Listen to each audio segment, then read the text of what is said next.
তালাবদ্ধ একটি গ্যারেজ খুলতেই চোখে পড়ে ধুলার আস্তরণে ঢাকা একটি গাড়ি, যার ৩টি চাকাই পাংচার।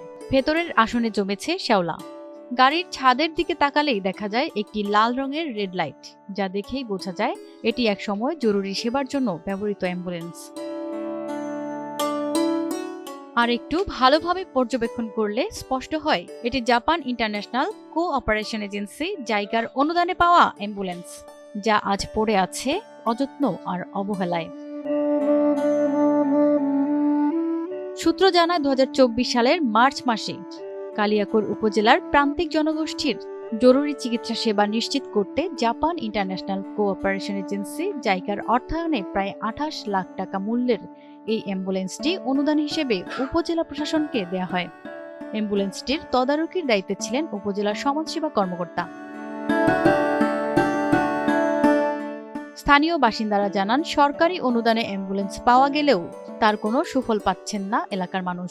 আমাদের প্রত্যন্ত গ্রাম অঞ্চলের তৃণমূলের যে মানুষ, তাদের সাহায্য সহযোগিতার জন্য যে অ্যাম্বুলেন্সটি জায়গা থেকে দেওয়া হয়েছে, সেটি আসলে প্রশাসনের অবহেলার কারণে, প্রশাসনের গাফিলতির কারণে সেটি হয়তোবা বিকল অবস্থায় পড়ে আছে। আসলে এটা আমরা আশা করব, যেহেতু স্বাস্থ্য খাতের বিষয়, তৃণমূলের প্রান্তিক যে জনপদের মানুষ আসলে চিকিৎসা ক্ষেত্রে অবহেলিত।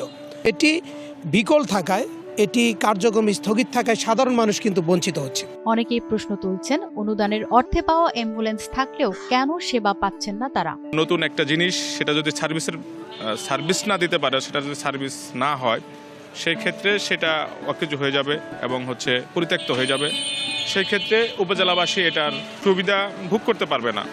আর এটার সুবিধা ভোগ না করলে আসলেই বিদেশি অনুদান যেটা আমাদের মাঝে আসে, সেটার দ্বারা যদি উপকৃত না হয়, সেক্ষেত্রে সেটা কোনো ফলপ্রসূ রেজাল্ট আমাদের মধ্যে আসবে না। এলাকাবাসীর একটি অংশ এই অবস্থার জন্য প্রশাসনের অবহেলাকেই দায়ী করছেন। তাদের দাবি, দ্রুত অ্যাম্বুলেন্সটি সংস্কার করে এলাকার মানুষের জরুরি সেবায় নিয়োজিত করা হোক। এই অ্যাম্বুলেন্সটার অবস্থা এত করুণ যে এটা বদ্ধ ঘরে এখন বন্দি, এটার চাকা এটা অকেজ পরিত্যক্ত হয়ে আছেন। তো আমরা এই কালিয়াকৈরবাসী উপজেলায় থেকে সব সেবা পাই, যে অ্যাম্বুলেন্সটা যেহেতু আমাদের সেবার জন্য এখানে দিয়েছেন, আমরা কেন সেই সেবাটা পাচ্ছি না। উপজেলা সমাজসেবা কর্মকর্তা মিজানুর রহমান জানান, নির্দিষ্ট চালক না থাকা এবং প্রয়োজনীয় প্রচার না হওয়ায় জাইকার অনুদানের অ্যাম্বুলেন্সটি এখনও ব্যবহার করা হয়নি।